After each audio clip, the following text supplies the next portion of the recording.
it's our starting time, so I think we'll start, and we're pretty low on numbers tonight. I'm expecting a couple more, and thought there might be a few that haven't, put their RSVP in, but we'll see. They may turn up. We've had a lot of apologies from David Craig, Bill Salier, Susie Smith, Mary Marshall, John Davies, Jim Harrison, Denise Powell, Michelle Connolly, and Wendy Turnow. Some of whom have asked that Greg's presentation might be recorded. He's very happy to do that, which is great. Yep. So there'll be people in the wings watching at another time, I guess, Greg as well. But I'd like to say thank you very much for coming to us, to our little group, and our especially little group tonight, by the looks of it so far. It's great to have you, and we look forward to hearing from you about your work with Bethsaida and the coins, and how they might help us. I wouldn't mind hearing a little bit too, and as if you want to just, the others may well know this, so maybe their eyes might glaze over, but I wouldn't mind hearing a little bit about your Centre for Coins, Culture and Religious History Foundation as well. So sure. I see it on your email tag. Right. But just tell me a little bit about that as well. Sure. And then over to you to give us your presentation, interact how you'd like, and Okay.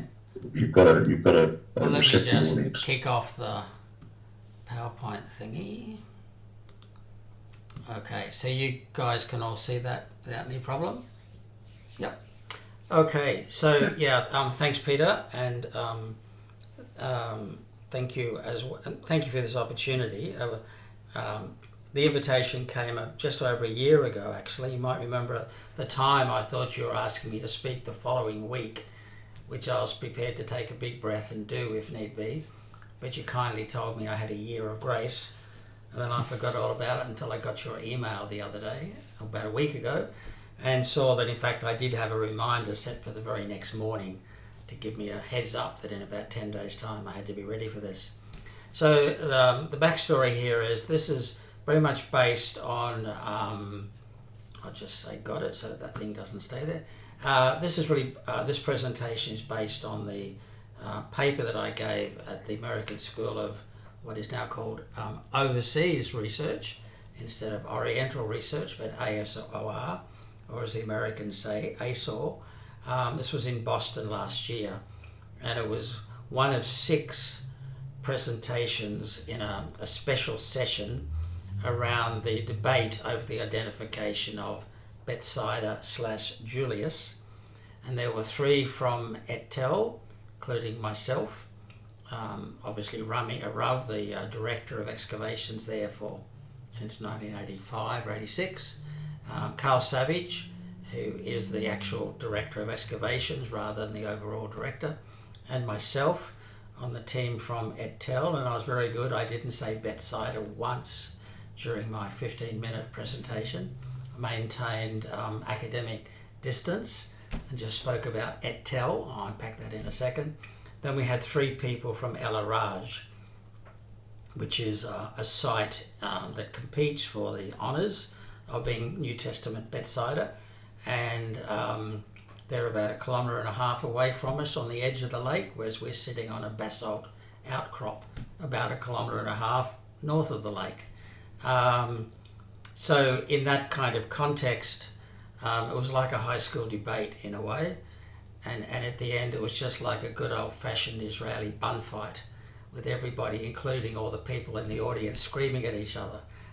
And Carl and I looking at each other and going, why did we waste our time? We knew this was going to happen. But it was a good task, at least for Carl and I. It was a good task to actually sift through some of the material which we've had developing for a number of decades. And it was also good for me to meet some of the protagonists from the dig at El Araj, a couple of whom I had actually met, particularly Mordecai Aviam, who's well known for his research on Galilee in the Hellenistic period, particularly in the sort of Herodian period, and you couldn't ask for a gentler and nicer person than in fact Motti. And it was really good to get to know him a bit better, even though that was a week later back in Israel when we got together for coffee and kind of debriefed on the debacle of the debate. So in that context, I had 15 minutes, and Peter tells me I have up to an hour. So I'm sure I can just throw in a few sermon illustrations and we can pad it out as we go along. Equally, if we're a fairly small group, I know there are points that people want to interrupt and clarify. That's fine as well. And as it happened, I thought that I probably should say something about my centre, but also this centre, which I must admit I hadn't really heard of previously. I guess 2017 I had just come back from Jerusalem and had started at the cathedral in Grafton, so I wasn't paying as much attention to what was happening in other academic institutions around the country. But this sounds like a really interesting research centre, and I'm really glad to know about it, and I'm more than happy to be part of the conversations this year. So now what's going on? Now it's decided to work. Yep. So I thought I would say just a couple of things about the Centre for Coins, Culture and Religious History. This is what happens when you try to choose a name designed to generate the right kind of URL. So you play with words until you get a URL that nobody else has. So what we have here is at this stage a fairly small research centre. It's based around a private collection of just over 3,000 items. Most of them are coins. The coins have been collected by a particular benefactor on the basis of their connection with religion and religious history. But of course, anybody who's powerful enough to issue a coin is powerful enough to say that God is on their side. And so almost every coin has some religious dimension to it, with the exception of Australian coins since 1966, when those elements disappeared from the Australian coins. We put I was approached and asked would I take on this project, which I was happy to do. I had been serving as the coin curator for the dig at Bethsaida at ETL. And indeed this person, the principal donor, had been something of a numismatic mentor for me once I started to take an interest in the coins which were emerging from the soil at TEL. So there was a kind of a natural friendship and partnership there. I suggested we locate the centre under the auspices of St John's Cathedral on the basis that A, I couldn't guarantee St Francis would still be there in 5 years' time, and secondly, even if it's the last Anglican church in Queensland, St John's Cathedral will still be in 100 years. So I figured that was a more secure institutional location for the centre, and this is basically my retirement project is what it comes down to. And I'm working my way through the 3,000 odd items, preparing brief critical notes on them. So basically we're creating an online museum, in effect, where people can look up various collections and subsets of items. There's a permanent exhibition in the cathedral of just over 100 coins, and this is as part of that information. But in the case of individual coins, you can drill down and you can see the kind of material that we're beginning to put together for each of the items. Been immensely assisted in the last few months by a young undergraduate student from the classics department at UQ, where we still have such a department, and who's really keen on coins, particularly Judean and Roman imperial coins. So Sebastian has really taken on the challenge of writing up the coins in our collection that are from that period.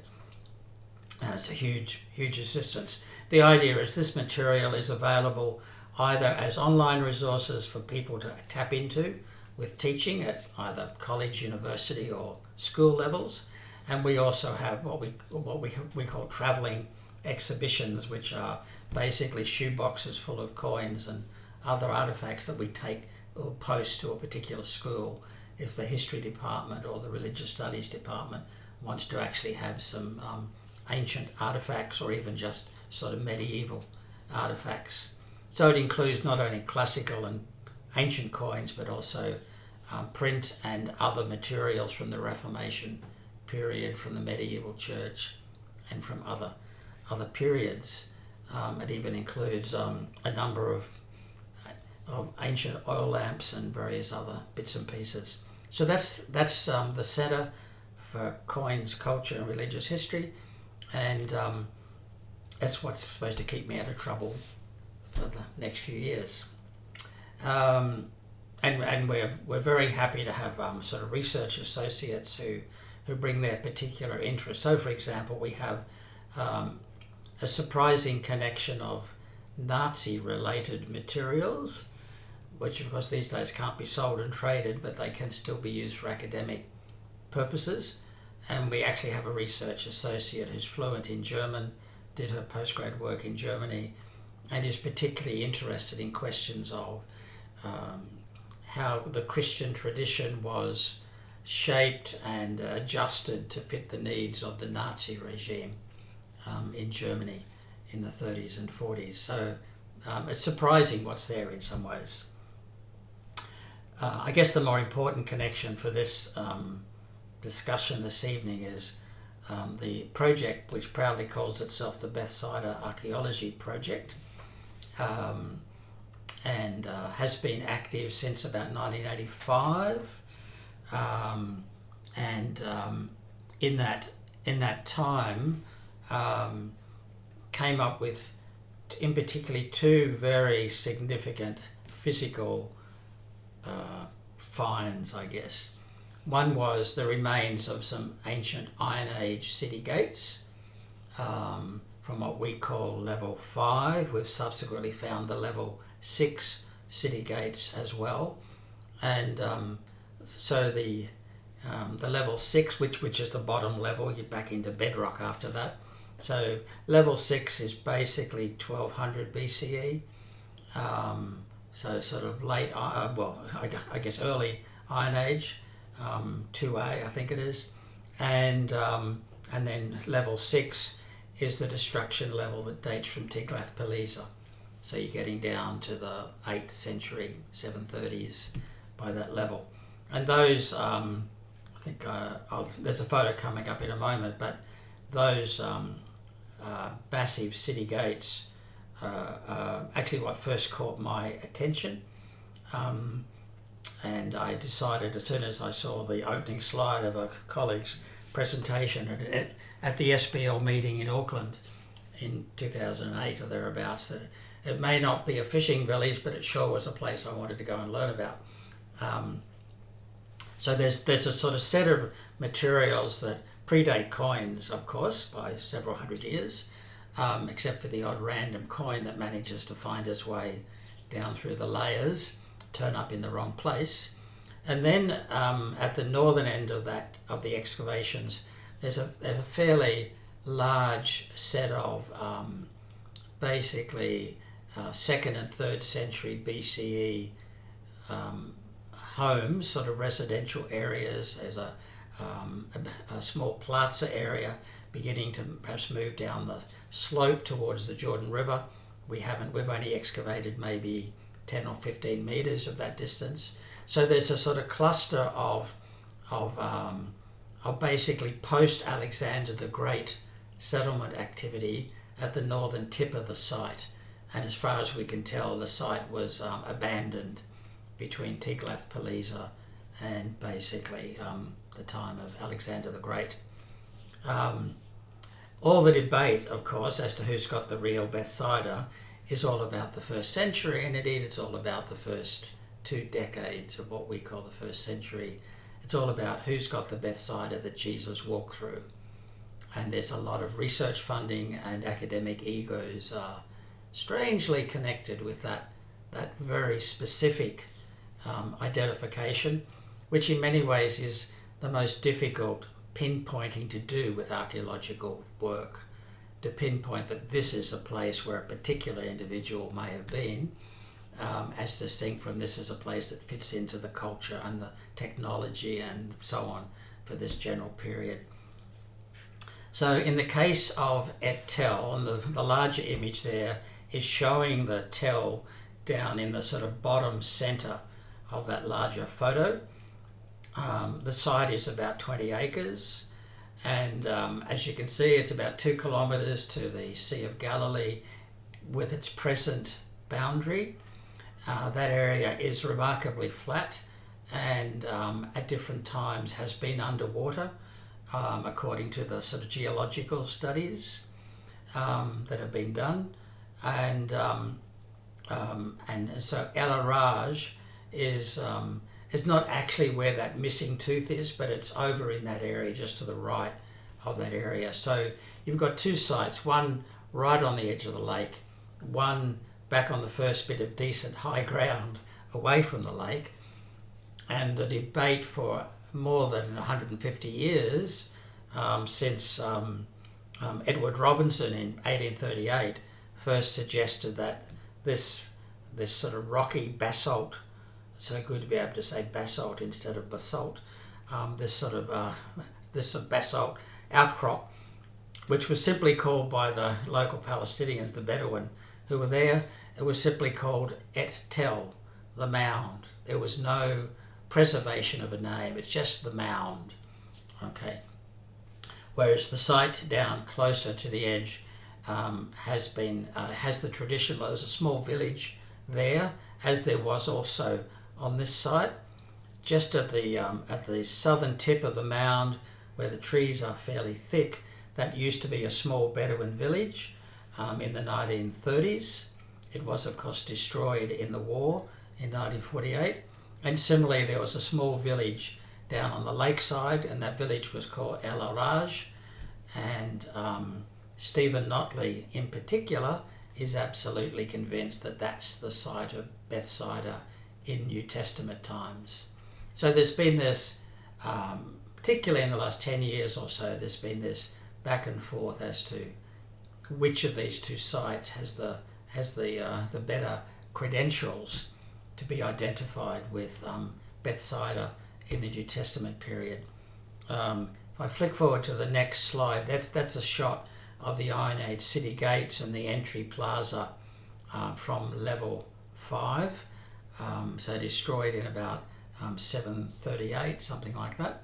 But going back, the other 2 smaller photos, one is what the so-called wine grower's house looks like today, and it just looks like a pile of rocks, but if you spend enough time with these rocks, they start to kind of make sense when you look at them. And the photo below is a reconstruction of what that pile of rocks might have looked like, about 250 BCE, something like that. So these were actually quite substantial homes with large courtyards, and we have a number of them in a row, and they're clearly Hellenistic period. They're not sort of Jewish residences. There's nothing in them to give any kind of ethnic markers to suggest Jewish presence.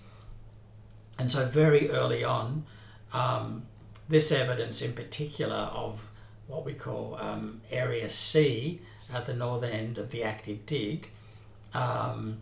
So on that larger photo, it's the top third. I mean, the third that's nearest to the camera is what we call Area C, because that was so clearly sort of Hellenistic, and lots of Ptolemaic and Seleucid coins found in that area. That, along with the 2 kilometres distance from the present edge of the lake, provided reasons for people to say, well, that hill over there, that's the city of Julius, but it's not the village of Bethsaida. Okay, and so people kept looking for Bethsaida, and the current alternative location proposed by some people is El Araj, which, as I say, is just directly ahead on the edge of the lake. So this debate that this paper was kind of prepared for was supposedly a chance for the team from El Araj and the team from Et Tel to get together as loving colleagues who respect each other's work and present the arguments to and fro. What's the best sort of evidence to and fro? And it was actually interesting. Carl Savage, and I'm trying to think, I think when we first saw it was going to be the three people from Et Tel go bang, bang, bang, and then the three people from El Araj go bang, bang, bang. But I think in the end we interwove the presentation. So Carl went first, and he just talked about the general archaeological catalogue, the array that has come out, and particularly looking at the question of sort of ethnic markers. What kind of items have been recovered from Bethsaida, which would support the identification of the population living there through the Hasmonean and Herodian period as being Jewish, whereas clearly in the earlier phase of Bethsaida or Et Tel, it has, I've failed already, it had actually been a sort of pagan, sort of Hellenistic city, more a backyard enterprise supporting Tyre and Sidon to a lesser extent, and they were growing flax and exporting it out through Tyre.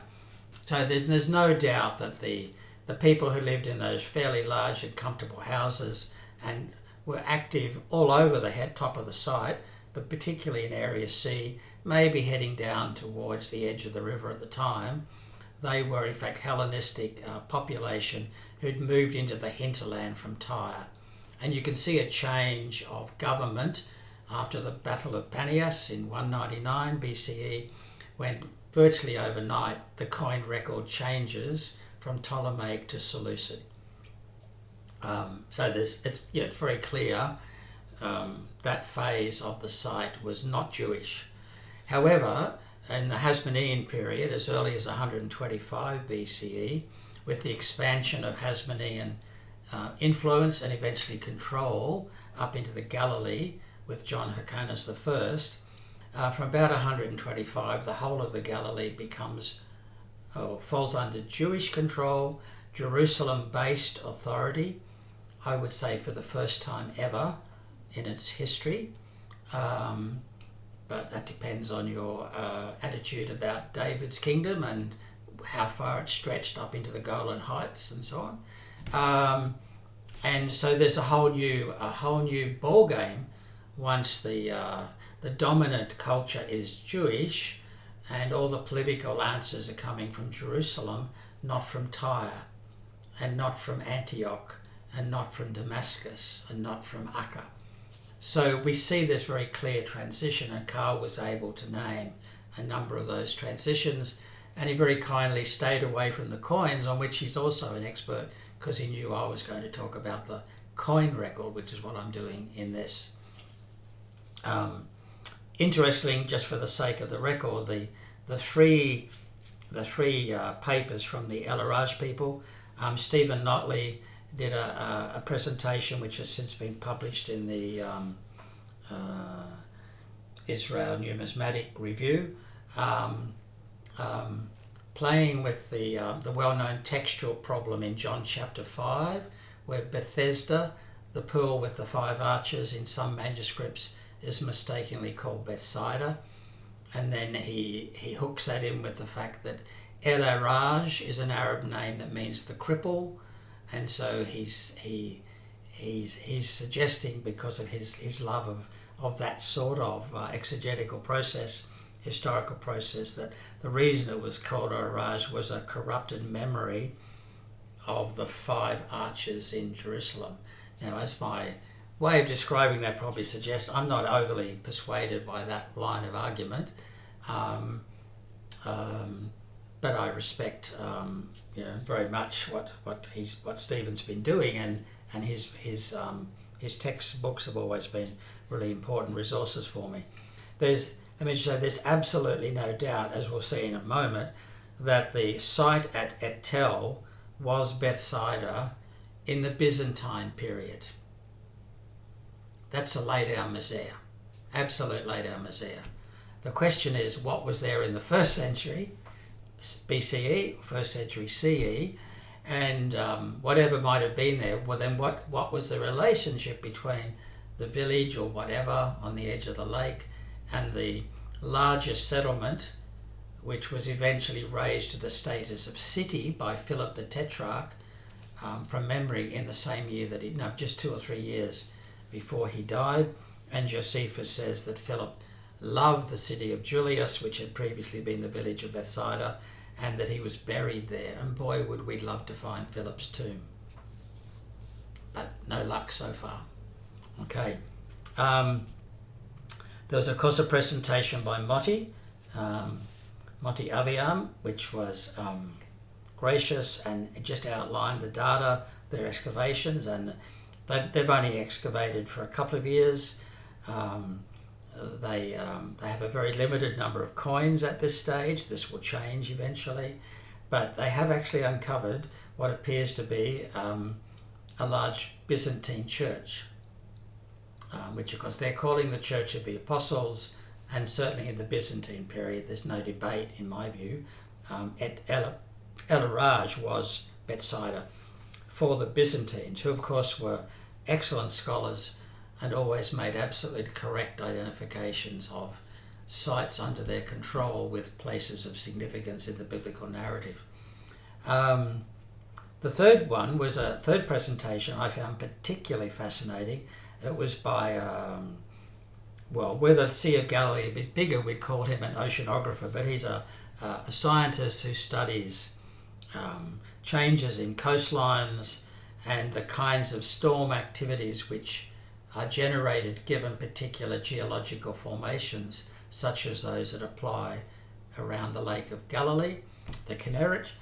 And what I found most significant from his presentation was the point he made that every few years on the Sea of Galilee you have these lake tsunamis, which are tidal surges that get up to 5 meters high, and they cause massive destruction on whichever bit of the coastline they hit. And just 3 or 4 years earlier, there had been exactly one of those events which had hit Tiberias and had caused massive damage to the modern buildings around the little boat harbour at Tiberias. And when I was there 6 months or so later, the whole area was still roped off because the buildings had just been smashed by these 5 metre high lake tsunami waves. And he was just posing the question. He was meant to be supporting El-Araj, but he was also just making the point that whoever occupied the site at El-Araj would get wiped out by a tidal wave, a tsunami, every few decades, which I would have loved to learn more about, but I haven't had a chance to follow up on it. So one of the questions is, what is the relationship between the lakeside infrastructure and the more substantial infrastructure a couple of kilometres back from the edge of the lake, where you have large, well-constructed buildings? And one of the options that I find attractive is that the sort of industrial area of town was down by the lake, good for fishing and fish processing, and not very expensive structures which get wiped out every few decades. And the more substantial buildings, the wealthier part of town, was up on the little rocky outcrop about 1.5 to 2 kilometres back from the edge of the lake, and therefore out of reach of the tidal waves, which are a regular feature of the lake. So that's kind of where the debate went last year.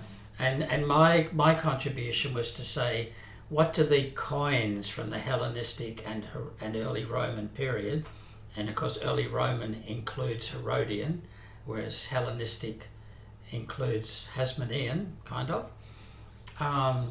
So what do the coins basically between 100 BCE and 100 of the Common Era, what does the coin record from that 200 years tell us about the ethnic identity and political connections of the people living at Et Tel, whatever the whatever they might have described their village as being. What do the coins tell us? So there are a number of questions in the back of this. One is transitions between imperial and regional authorities over time. I've already alluded to that, but it'll probably come up again. The big ones, of course, are the advent of Hellenism with Alexander of sort of Hellenistic imperial control, very quickly turning into Ptolemaic control, and then that was switching across to Seleucid control at roughly 200 BCE. But within 75 years, the Seleucids have lost control to the Hasmoneans, and then you have unbroken Jewish control really down to the end of the 1st century, because Agrippa II continues to hold the job of king of the Jews with his court at Caesarea Philippi until his death in round about 95 CE. So we've got a period of extended Jewish regional hegemony, if you like, under what larger imperial powers from 125 BCE down to, well, at least to the Jewish War at 70 CE. And then we have an interesting couple of decades where we see the old order reasserting itself once the local Jewish puppet rulers get taken out of the picture. So that's the dynastic rivalry stuff. The dynamics of the Galilean economy. The short answer there is that in the Herodian period, Herod only minted bronze coins. They had no cash value outside his particular kingdom. His economy was not highly monetized, and these bronze coins were really shop tokens, which could only be spent inside the Herodian economy. They wouldn't buy you anything from anywhere else. And so we'll be seeing how the coins from Et Tel fit into this pattern, and we'll be also seeing, do the coins tell us anything about the ethnicity and the religious identity of the population at Et Tel between roughly 100 BCE and say 100 Common Era.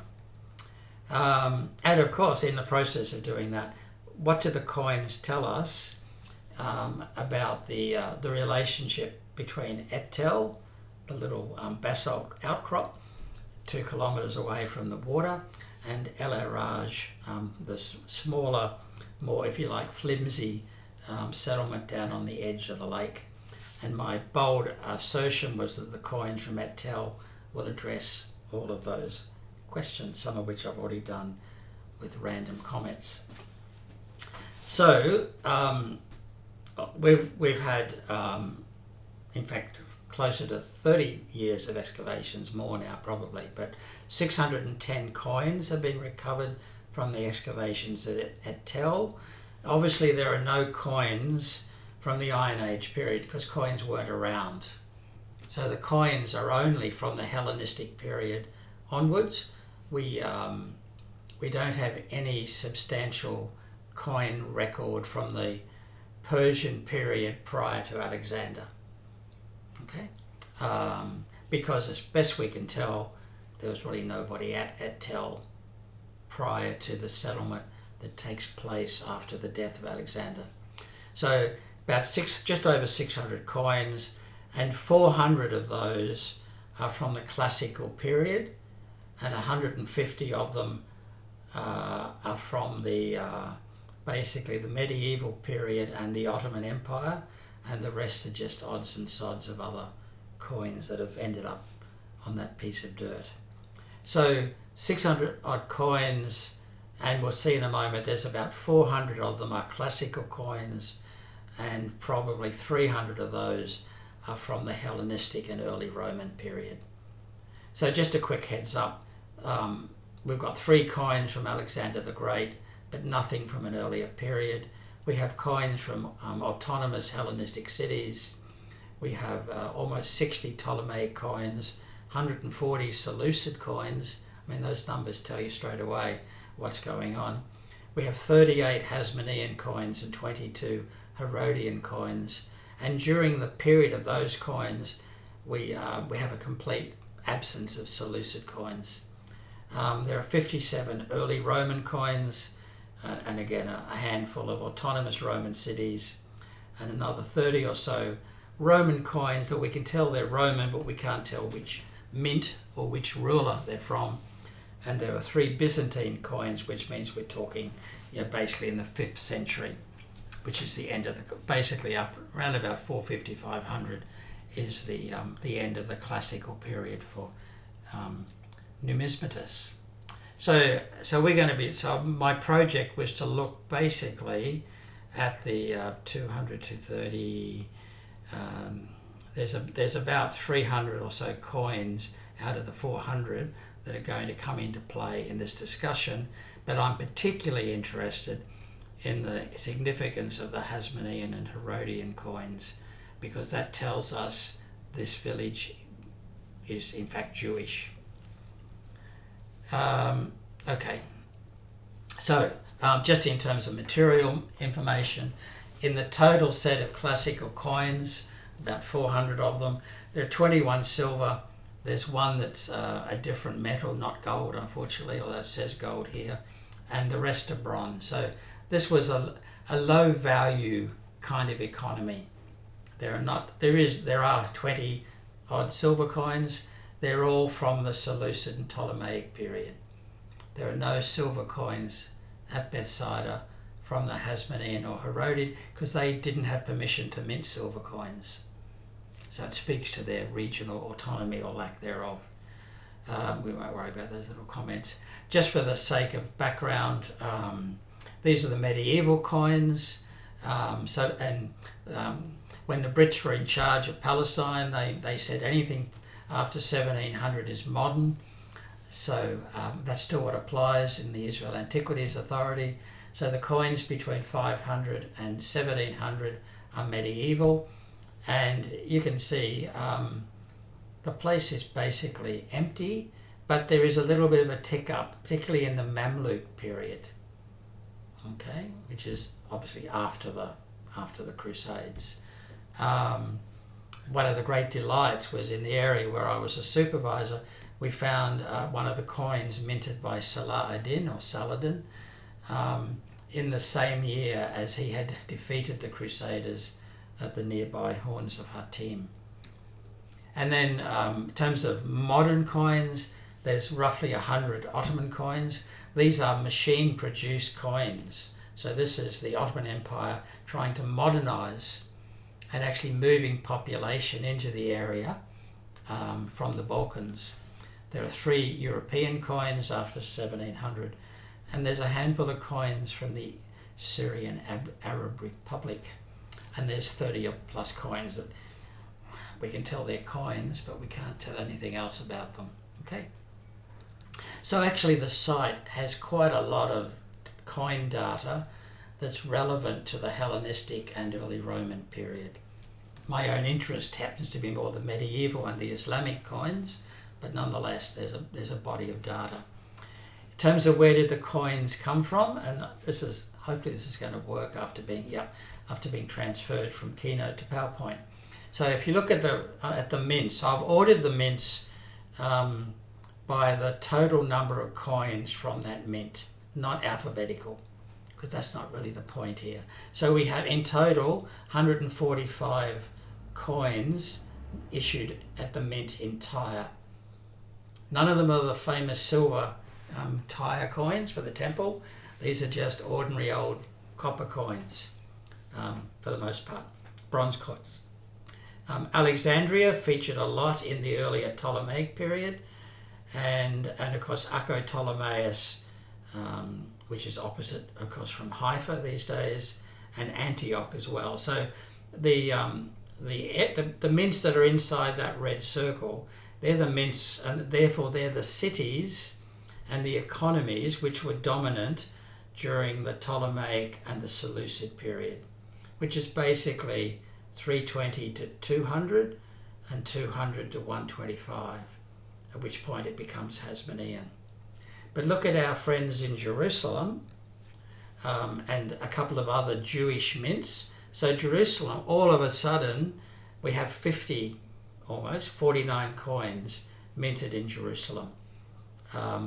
38 in the Hasmonean period, 9 in the Herodian period, and just 2 in the Seleucid period.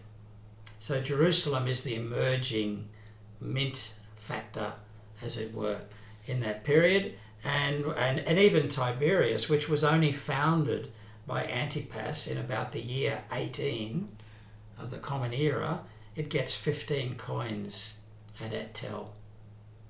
Okay, 5 of them issued in the Herodian period and 10 from the early Roman period. Banias is, of course, Caesarea Philippi, which was officially the capital for Philip, the Tetrarch.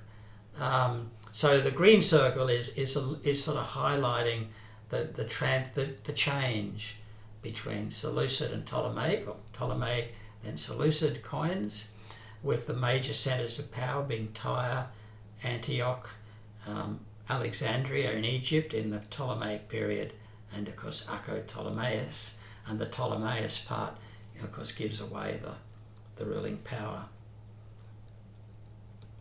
I didn't bother to put in the mints, and that had fewer than 6 coins, but there would have been probably 20 that had quite small numbers of mints of coins.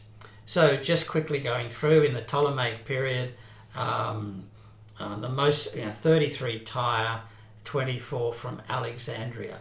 That's not surprising given it's the Ptolemaic period. And even Acco Ptolemaeus is 16. So you have pretty strong presence. Same kind of diagram when we get to the Seleucid period. 93 of the coins are coming from Tyre. This was the power place for the people at Et-Tel.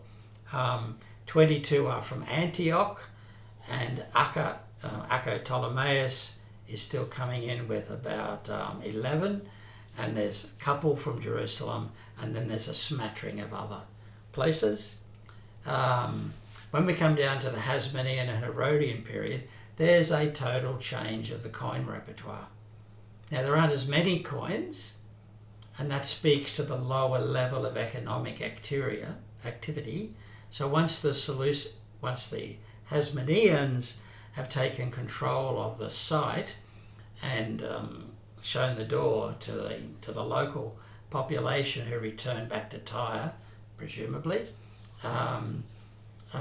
we find that there's a huge and clearly discernible change in the coin repertoire, and that's a really good indicator that there's a new power responsible for the economy and for the ordering of society. So in the Hasmonean and Herodian period, so that's 125 BCE down to about AD 70, destruction of Jerusalem kind of thing. We've got 47 coins from Jerusalem. We've got 6 coins from Caesarea Philippi or Banias. We've got 5 coins from Tiberias.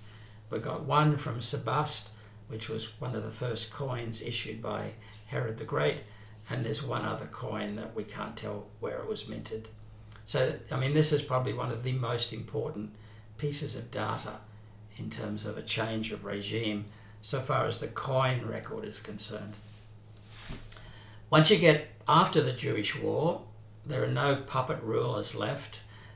Agrippa II lives on with a pension in the north, but doesn't really have any responsibilities. He just has a nice business card. Then basically the mint distribution goes back to what it would have been. One should take the distinctively Jewish element out of it. So the coins that are found, early Roman coins that were issued before 100 CE, we get 3 from Acco, we get 2 from Sidon, we get 1 from Tyre, we get 2 from Caesarea Maritima, and we get 1 each from Bethsan and Sidon, I guess it is. Not Sidon, but one of the others. So it sort of reverts to a more normal arrangement for the Galilee, which, as I said earlier, was not normally administered from Jerusalem. Okay, Galilee was the northern edge of the northern kingdom. It was not really a southern kingdom province, and this is just reflecting that normality. So drilling down into the detail, that's when you look at all the early Roman coins, and you just list all of them. That's the kind of distribution we're getting. Tyre and Tiberias tend to be the dominant players. There's a number of Roman coins turning up, and then it very quickly drops away. Damascus, Bostra. There's not a lot of big names to play with there. So very diverse. So how are we doing? What this is suggesting, what I'm suggesting, I guess, is that the distribution of the mints and the limited variety of the coin types, in other words, low-value bronze coins, are consistent with a Jewish settlement at Etel in the Hasmonean and Herodian periods. It doesn't tell us their town was called Bethsaida. It just means the people living here were getting their coins minted in Jerusalem and or Tiberias, and they didn't have high-value coins, no silver and no gold coins. The 38 Hasmonean coins include 5 issued by John Hyrcanus and 15 from Alexander Jannaeus, so that covers quite a big chunk of that Hasmonean period. And there's another 18 Hasmonean coins, which in the nature of Hasmonean coins are really unable to be assigned to a particular ruler. Like the coins minted by Alexander Jannaeus stayed in use for more than 50 years after his death. In other words, the Hasmonean and Herodian economy was not highly monetized, and the royal prerogatives were not particularly expressed through coin issues. The coins from John Hyrcanus do actually date to the time of the Hasmonean conquest of the Galilee, which again would reinforce the idea, reinforce the idea that Etel, sometimes called Bethsaida, was the site of a Jewish community from round about 125 BCE until the decades following the destruction of the Jewish wall. In terms of how the coins are distributed within the site, sorry, this didn't survive well with the last minute transition from Keynote to PowerPoint.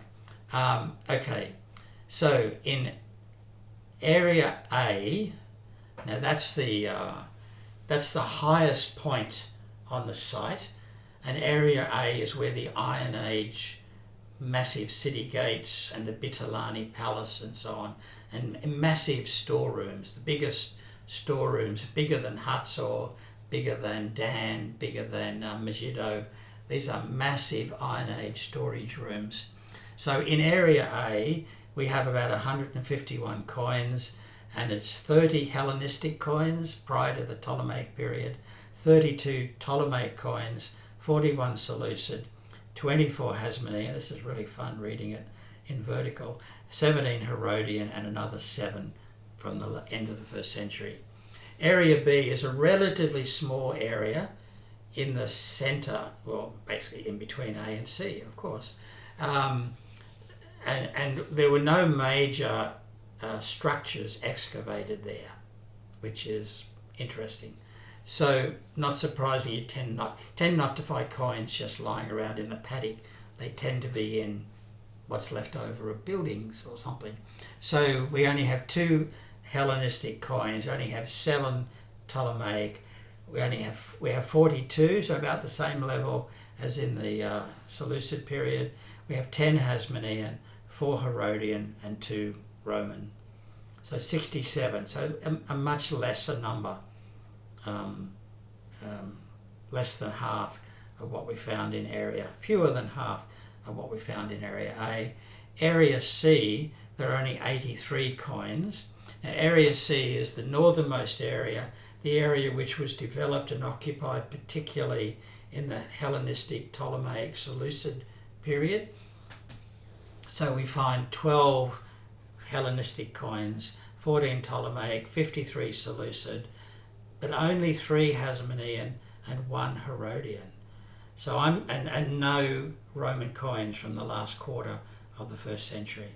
So I'm interpreting that to mean that Area C was not of great interest to the people in the Hasmonean and Herodian periods. They were much more focused at the very top part of the tell, and they weren't as invested in this end of town. There's very few Herodian and Hasmonean coins there.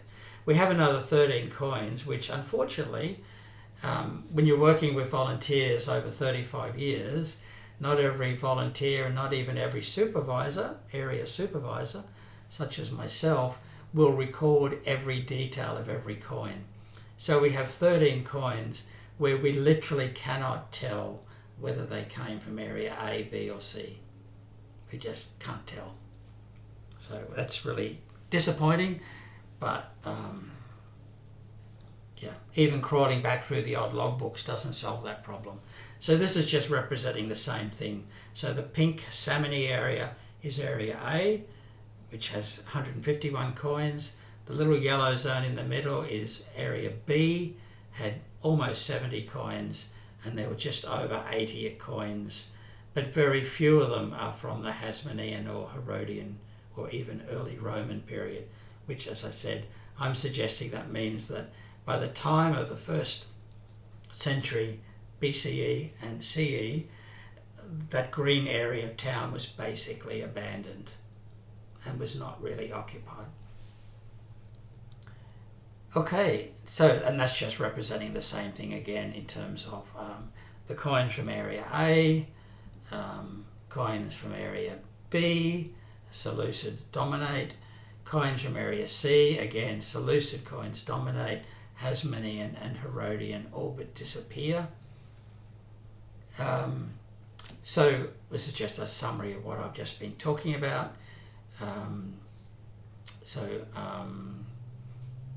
I don't need to repeat that because I've already said it. Area C may have been peripheral to the Jewish settlement, which begins about 125 BCE.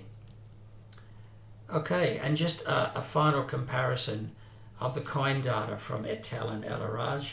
Moti Avium is very gracious, and he was kind enough to give us their unpublished coin data a couple of months before the conference in Boston. So this is looking at the coin. So the stuff in blue is from Etel. The data in brown, orange, is the other coin data from El Araj. And obviously there's no Hellenistic, Ptolemaic, and virtually no Seleucid coins at all at El Araj. And that suggests that all the activity was up on the hill at Etel. As we start to go through the Hasmonean and Herodian period, and even to the end of the 1st century Common Era, Etel still has by far the strongest coin record. Mind you, we've been digging for 35 years, they've been digging for 5. But nonetheless, we have to report the data we have. But when we look at the extended period out, I think there's one more thing, yeah. So if you look at that area where the yellow circle has hopefully appeared, Etel, it's hard not to say that word, isn't it? Etel all but disappears off the numismatic record once you get into the 4th century, the 300s. Now that's partly because there was a massive earthquake and the place got destroyed. So it might have survived all the tsunamis, but eventually it fell foul of a massive earthquake in the middle of the 4th century. Guess what? From the 2nd and 3rd century onwards, through the 4th and 5th, into the 6th and 7th, the Byzantine settlement at El Araj is going gangbusters. And nobody is having picnics up at Etel, and nobody is dropping Byzantine coin. Oh, we got 3 or something Byzantine coins. But then in the early Islamic period, nobody's interested.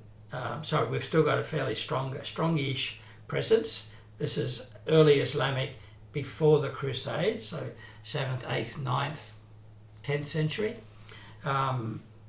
Still not much happening at Etel, a bit more activity at El Araj, not least because this was now sugar cane growing country, and the Sultan had a state monopoly on sugar production, which they sold to Europe. And of course our word sugar comes from asukar, the Arabic word sukar, meaning sugar.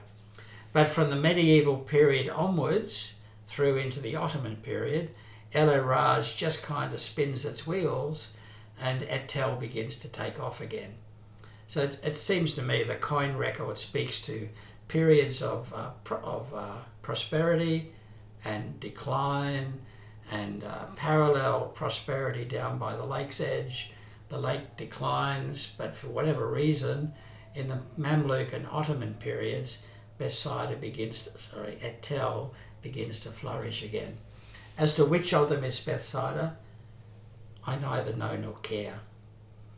Okay, I'm much more interested in what kind of people were living here rather than what name did they put at the entrance to their village. When they had their sign that says, "Welcome to Bethsaida, please drive slowly, we love our children." Okay, I don't actually care what they called their respective villages, or even if it was the one village from the upper city on the basalt outcrop down to the lakeside. So we have renewed occupation around about 300 because of the geopolitical significance of this area for the Seleucids. This was now their southern border, and they were pushing at the Egyptians, at the Ptolemies. So suddenly this becomes a strategic bit of real estate, and it gets reoccupied, and they build the Hellenistic layers. So it was a hinterland for Tyre. There are no Seleucid or Ptolemaic coins found at Bethsaida that were minted later than 125. So it really is a total change. The Jewish character, their coins are aniconic, they're bronze, they're issued from Jerusalem, and they're issued by Jewish rulers. From 18 CE onwards, Tiberius becomes a modest but significant mint in the local area. This is also significant for Gospels research, of course. And we find continuous presence at Tel from round about 300 BCE through until the end of the early Roman period in the mid-4th century, when the earthquake wipes the place out. Substantial decline at Tel and total abandonment in the 3rd or 4th century. And there's not much happening there until we get down to the Mamluk and Ottoman periods. And all of that is consistent with the idea that whatever this village was called, it was a Jewish village in the 1st century BCE and the 1st century CE. Whether it's the home of Peter and Andrew and various other apostles, Philip, etc., are fascinating questions, but they're not questions that the coin record can answer. So I think we might stop there and just go back to general discussion, questions, whatever people would like to do.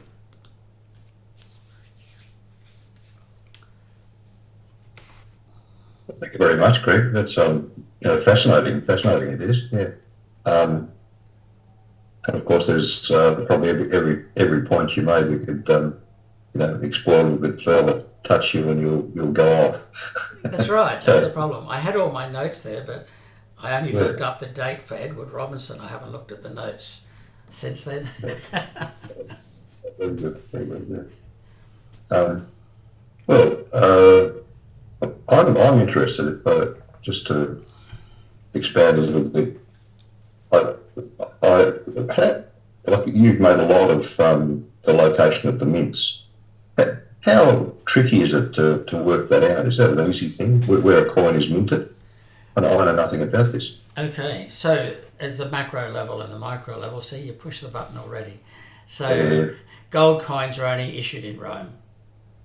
in the Roman period. I mean, let's just talk about the Roman, because that's New Testament period. Okay, let's not pretend we're interested in the Seleucids. Not Ptolemies. Okay, so in the Roman period, which is of interest to Gospels and Acts. Okay, gold coins minted in Rome. So we have one. We have one from Antoninus Pius from October 138. It would have been worth a hell of a lot of money, and somebody dropped it in the dirt at Et Tel just after the end of the Bar Kokhba rebellion. But the gold coin comes from Rome, and because of the legends and the process of becoming emperor, you go through various stages, and these are recorded on the coins because they had to be updated as soon as the emperor got a new letter after his name. So we know exactly when that coin was minted, October 138 or something. Silver coins were minted in a number of provincial cities under license from the empire, and they were significant cities. So Tyre was one of those, for example, and we know about the famous high-quality silver content of the Satyrian shekel, which was very good in the temple, even though it had pagan designs all over it, because it was 97% silver. So the priest went, yep, that'll be just fine. Thank you very much. There were no silver coins minted anywhere in, let's just call it Palestine. So in the Hasmonean and Herodian period, none of them, not even Herod, who likes to be called the Great, was given permission to mint a silver coin. And then people could also mint, sort of wannabe rulers and cities could mint local coinage in bronze mostly. Basically, that's what we find being issued by Herod, with one exception from Sebast. All of his coins are from Jerusalem. And of course, Antipas's coins are initially Sepphoris and then Tiberius. And Philip's coins are initially Banias and then apparently Bethsaida, Julius. But and it's more that there are usually indicators of the mint. Now, in the case of Herod, we just know that all of his coins were Jerusalem, except for the issue in his very first year. The silver coins, particularly which are from more wealthier cities, more substantial mints, they actually will sometimes even tell you the name of the mint person who was doing the minting, as well as, or the name of the magistrate who was in office, and they will give either the word or a symbol to represent the city, or in the case of Thessalonica, which coin factory, factory Alpha, factory Beta, factory Gamma, factory Delta, will be marked. So even not just the city, but which coin factory, which mint within the city did the coin come from. Yeah. And people look at the dies, and because the dies wear out, I mean, the people banging them with sledgehammers, they get cracked and so on. So over time, there's a gradual change of the two sides of the coin as one thing gets worn out, a new one. And these had to be carved back to front with guys that didn't have glasses, so that when they're hammered, they come out the right way. I mean, this is quite intricate artwork to be able to create the mould inside out and back to front for when the coin is being hammered. So the coins not only tell us who is in charge, but what level of status that city had vis-a-vis the empire, and they tell us the patterns of trade. Okay, so it's no surprise that amongst the 400 or so classical coins, Damascus is not as strong as Tyre. Tyre is the 60,000 pound gorilla, but Damascus is not far behind, and Damascus is about 30 k's away from Et Tel. And Et Tel's on the road from Damascus to Tyre. So surprise, surprise, we have coins from Acca, we have coins from Tyre, we have a handful of coins from Sidon, we have quite a few coins, but not as many as Tyre, from Damascus, and we have a few coins from Antioch and Alexandria, and even a few Roman coins, because that speaks to the mercantile as well as the political kind of associations.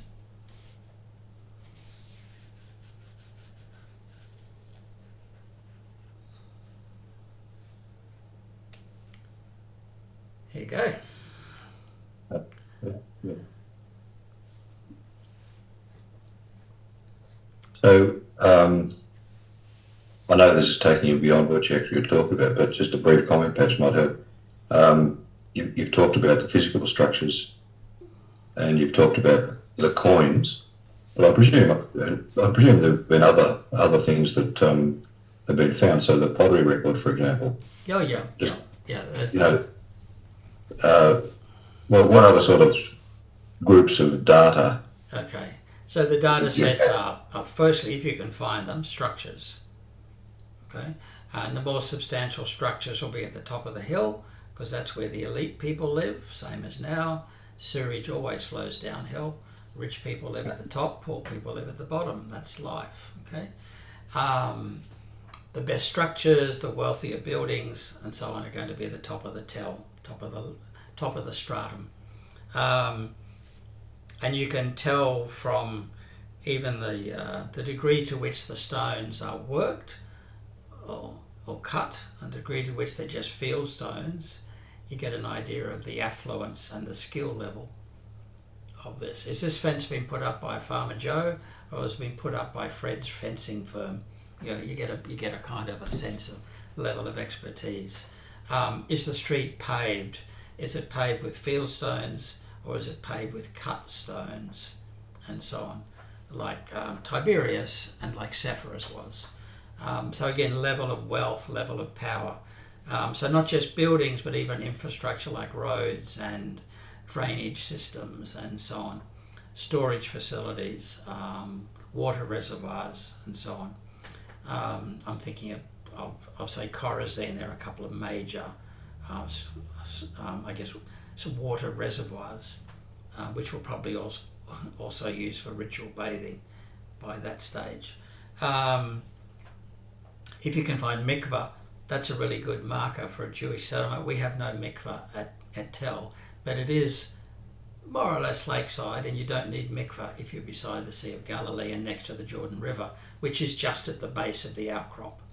So, while it's 2 kilometres away from the current shoreline, the river does go just close to the basalt outcrop.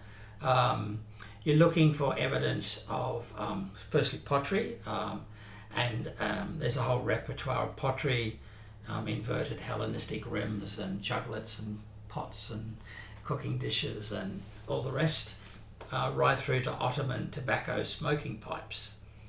Okay, so there's a whole repertoire of data to be gathered. You're looking for evidence that they use limestone vessels for food consumption, because that would speak to Jewish purification rules, because stone vessels can't be impure, whereas clay vessels do become impure over time. We actually have, and one of the things Carl showed was a whole lot of examples of partial pottery jugs and plates and so on. One of the problems is that limestone turned out to be a really good source of fertilizer in the 19th century. So the reason we found so many Ottoman smoking pipes is that the local Bedouin were bringing every bit of limestone they could find on top of the hill. They were bringing it down to a pit in my area, Area T, and they were burning it to reduce the limestone to make fertilizer. So probably a lot of our pieces we'd really love to find were actually quite deliberately destroyed by the Bedouin in the 19th century to create blood and bone for the sugar fields. We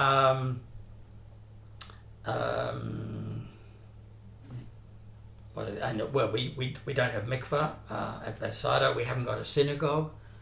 We haven't found evidence of a synagogue. That's always a handy thing to find if you're looking for Jewish identity. And of course the coin record speaks to the Jewishness of that particular period of about 170 years or so. We don't have any textual material. There's no documents, there's no scrolls. We had John Kloppenborg digging with us one year, and we were hoping we might find the original copy of Q, But all we got was somebody had thought to bring along a little Q fridge magnet from their children's toy set.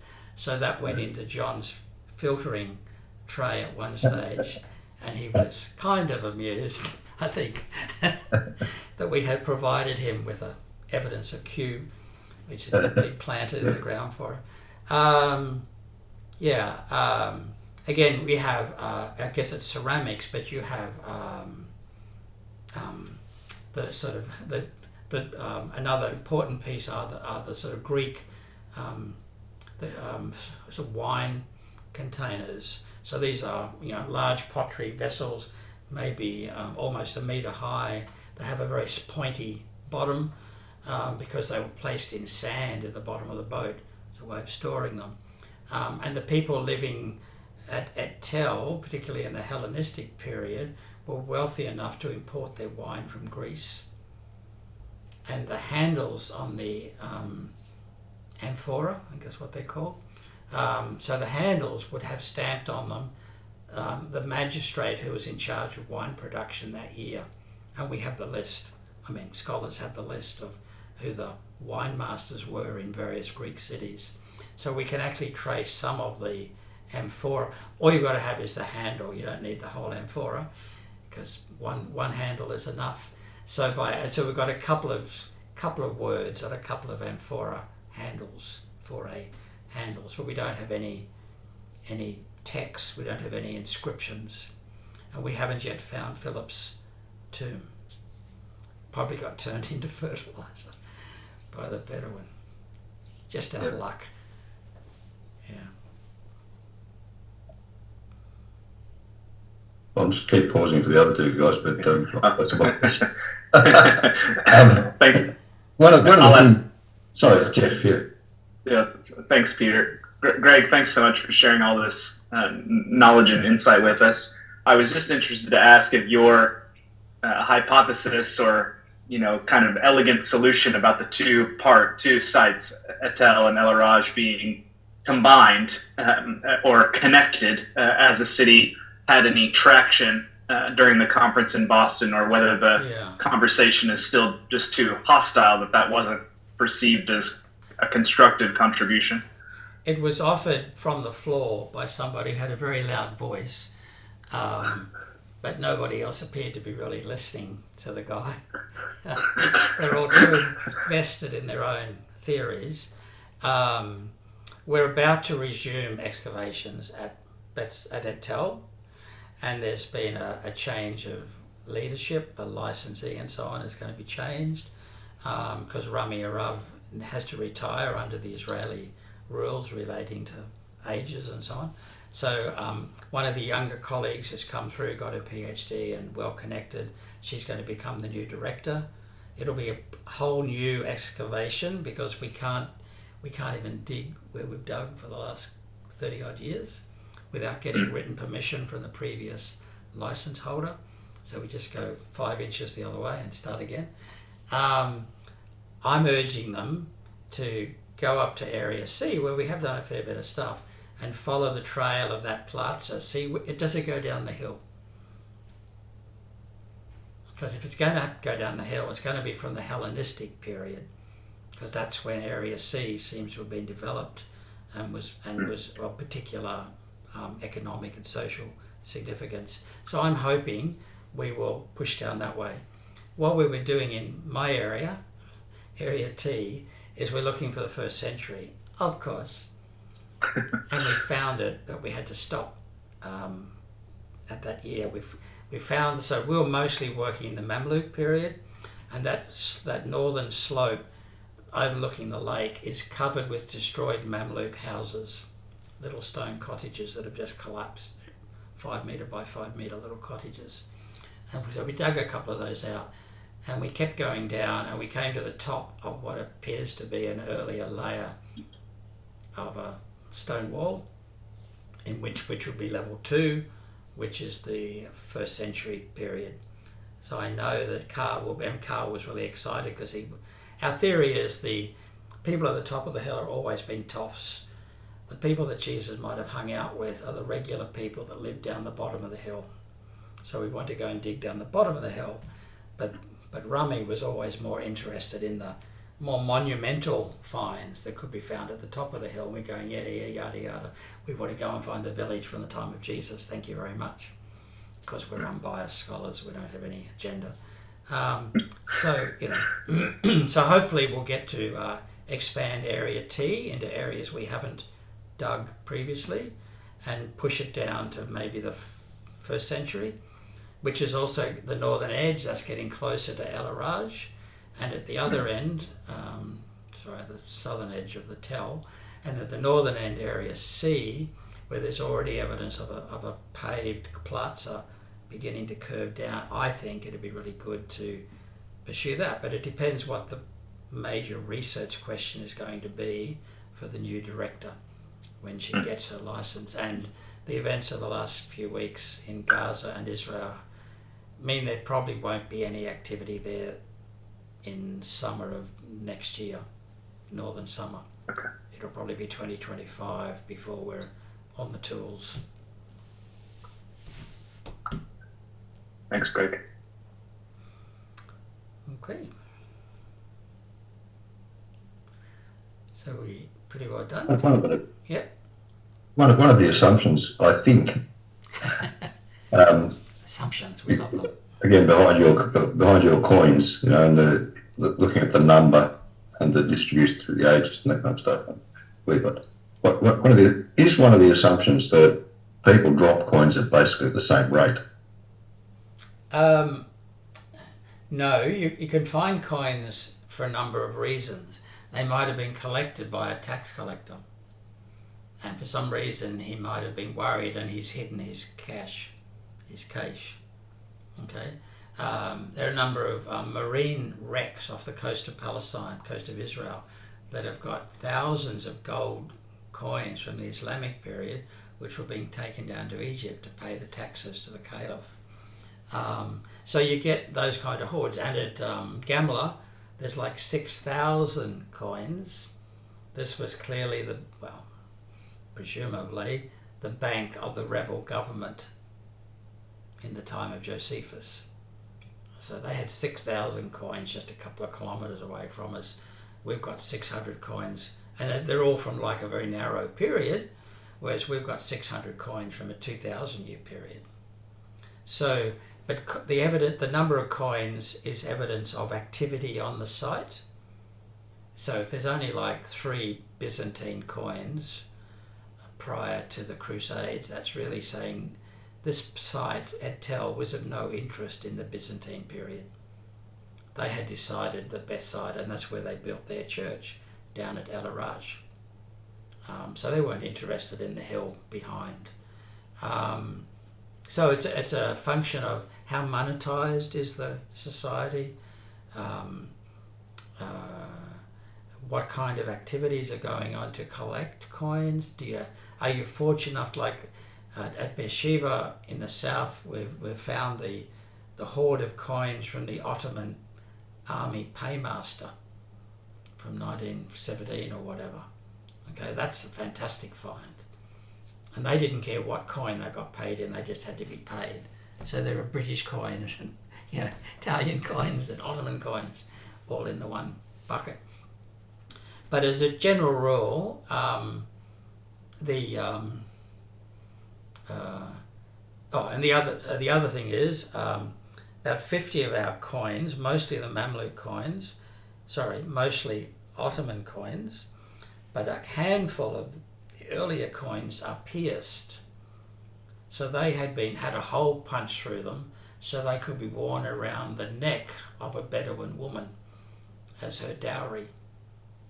So we have a significant number of coins which show that they weren't actually being used for commercial transactions. They were a form of portable wealth and had no fiduciary significance. You never took them to the shop. So there are all sorts of reasons why. And so we have quite a few, this is not being recorded, we have quite a few tombs which have been found, and these are mostly Bedouin tombs, so they're of no interest to the Haredim in Jerusalem. if they were Jewish coins, Jewish tombs would be shut down straight away. Or they came and did whatever they need to do. But the Bedouin tombs have been a significant source for coins, including coins that were worn by the woman even when she was buried. Yeah, so there's all kinds of explanations as to why this cluster of coins or this random coin, like somebody dropped a gold coin. Somebody was travelling to the farthest end of the Roman Empire with a very, very expensive gold coin in their leather bag, and they dropped it. So on the if I be cheeky on the Steve Notley exegesis, I guess you're hinting at there that the Bedouin coin with around the neck is a clear sign that Jesus' parable of the lost coin was spoken at that point. Well, yeah, I mean, yeah, that's not what Stephen's talking about, but yeah, he's making the point that El-Araj is an Arabic word for cripple. And I'm going, yeah. And that doesn't link to Bethesda and the crippled man at the pool. I mean, I think that's just stretching too big a bow myself. He's an awesome guy and his scholarship is amazing, but I just think he's so passionate about El-Araj versus Bethsaida that all is fair in love and war kind of thing. Yeah. Any other questions from you, David, or Jeff? Just thank you, Greg. My question related to what Peter asked initially. How confident can you be about associating mints with centers? You addressed that. It seems like there's still some interpretative judgment that has to be used there with background knowledge and that sort of thing. But anyway, that was this. I had the same question as you, Peter, but just grateful that you shared with us your insight into what this range of coins can tell us about patterns of, especially habitation and that kind of thing in a particular area. Yeah. After a while, as soon as you pick up a coin when it's still covered in the dirt, you can pretty well tell this is a Seleucid coin, this is a Roman coin. They're different weights. This is a Herodian coin, this is a Mamluk coin, this is an Ottoman coin, it's perfectly round, a machine produced, whatever. The tricky bit, so you might have noticed there were at least 30 or there were 60 coins where we couldn't identify the mint, but you can still say this is definitely a Seleucid coin or whatever.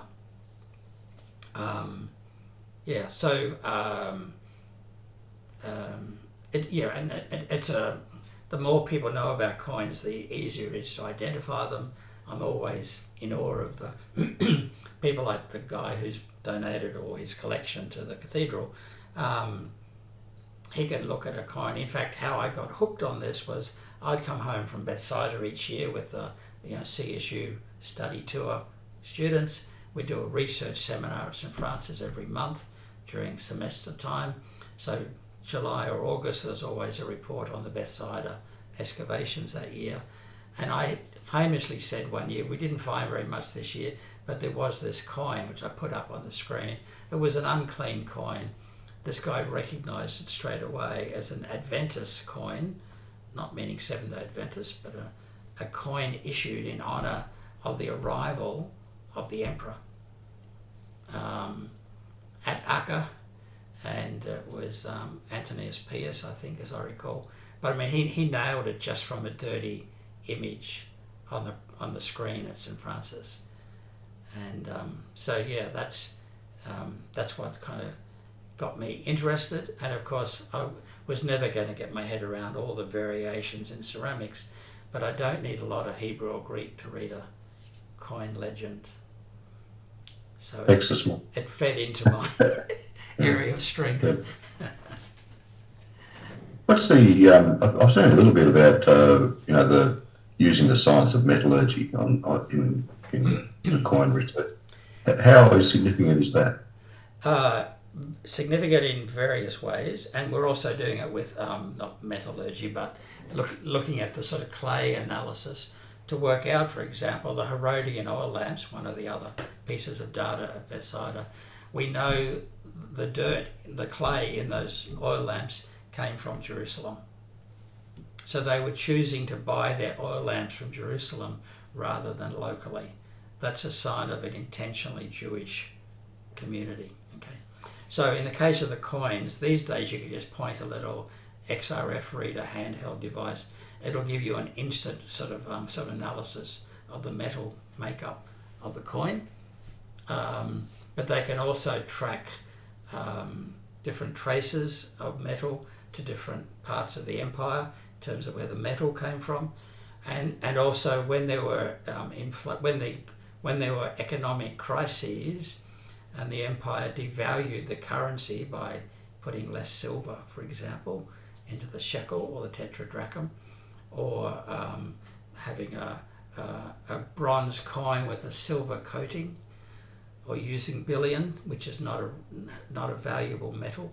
So there were various tricks to make people think these were still good coins, but they weren't. And so you can track those sort of patterns, and even the amount of lead in coins gives you a sense of where the material came from and where they were minted.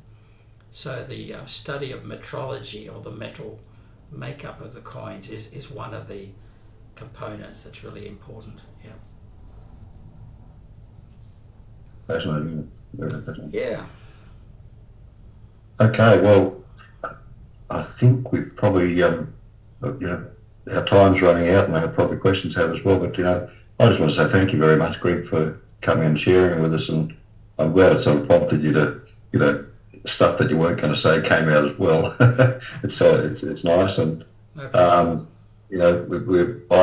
appreciate it. We appreciate it, and thank you very much for coming to our very important, but our small but very important representatives of our centre tonight, who you knew most of, and delivering some of the wealth of your understanding and knowledge that goes back a long time. I didn't realise it went back so far. So it's good to. I'm just a boy.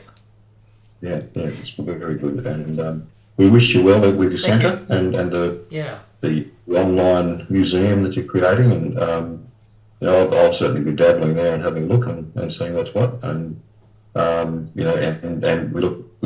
we commend you to lots of hard work in your retirement, just for your sake, of course. Of course. And thank you very much, and we wish you well. And thanks, Jeff and David, for coming along and contributing for the evening. Sorry I couldn't supply a steak for you, but all right. Okay. So until we move again. Okay. Thanks, Greg, and Thanks, everyone. good night, everyone. Advent blessings. Thanks.